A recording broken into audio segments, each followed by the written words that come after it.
Top 10 bodybuilders that took it too far.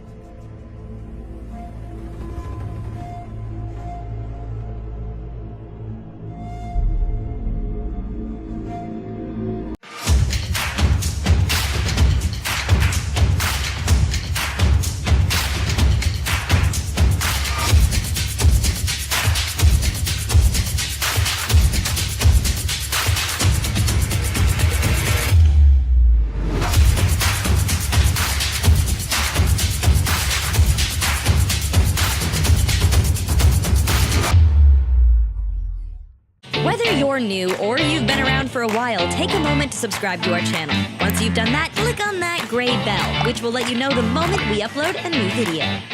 Plitt. Greg Plitt was an actor, former Army Ranger, and a fitness model who was focused on getting in shape and bulking up.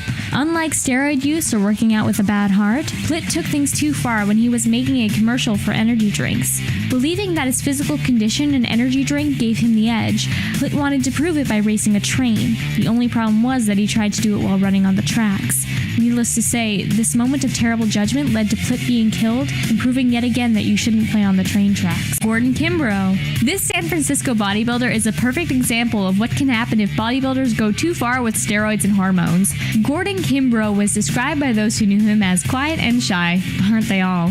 Where this bodybuilder went too far was in taking growth hormones to increase his size and definitions for competitions. Unfortunately, the hormones also altered Kimbrough's personality, as witnessed when he snapped one night and murdered his fiancée in a jealous rage. He's currently in jail, where he no doubt has lots of time for working on his physique. Brothers. Another case of the side effect of steroids, Chad Brothers enjoyed working out and building up his physique. Described as outgoing and jovial, those who knew him had nothing but good things to say. Then, in 2011, Chad was working out at the local gym when video cameras caught him flying to a rage. After punching a fellow patron in the face, Chad was seen running around the gym, knocking over equipment and behaving very strangely.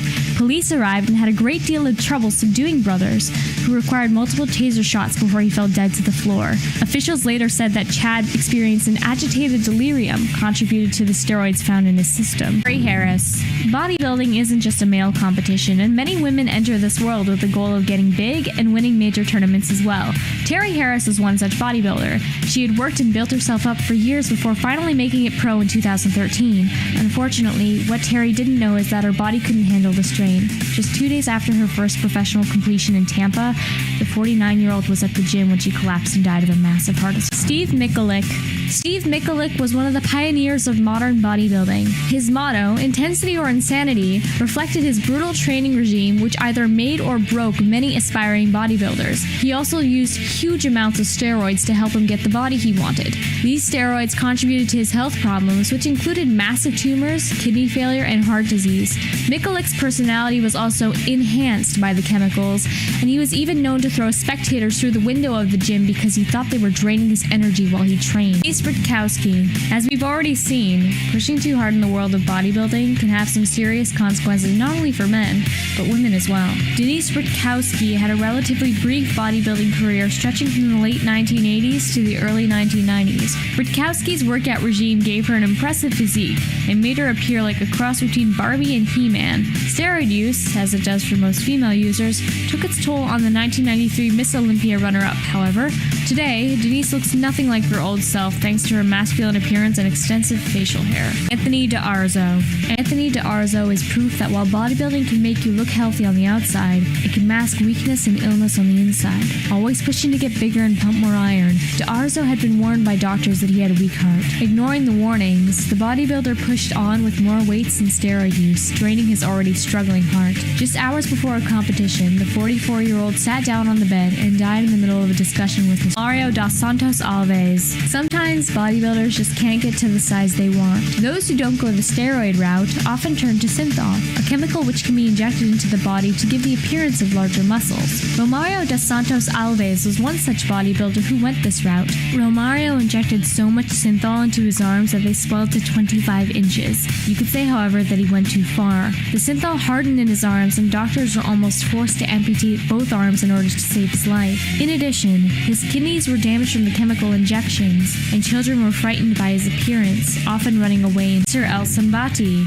Born in Germany, Nasser El-Sambati was a professional bodybuilder who competed from the 1980s to the early 2000s. A constant participant at the Mr. Olympia competitions, he was also featured regularly on the covers of bodybuilding magazines. In order to remain competitive with the other contenders, Nasser was a known user and proponent of steroids. Unfortunately, years of steroid use and the strain of maintaining his body size played havoc with his health. Suffering significant damage to his heart and kidneys, Nasser passed away in 2013 at just 47 years of age. Candace Armstrong.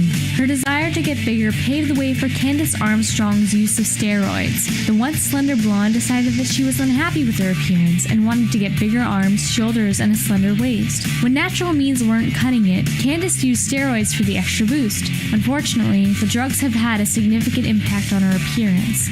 The once feminine-looking woman now has acne, excessive body hair, and a general look which makes her appear more male than female. Despite these shortcomings, she has used this transformation to her advantage by now taking part in a drag act.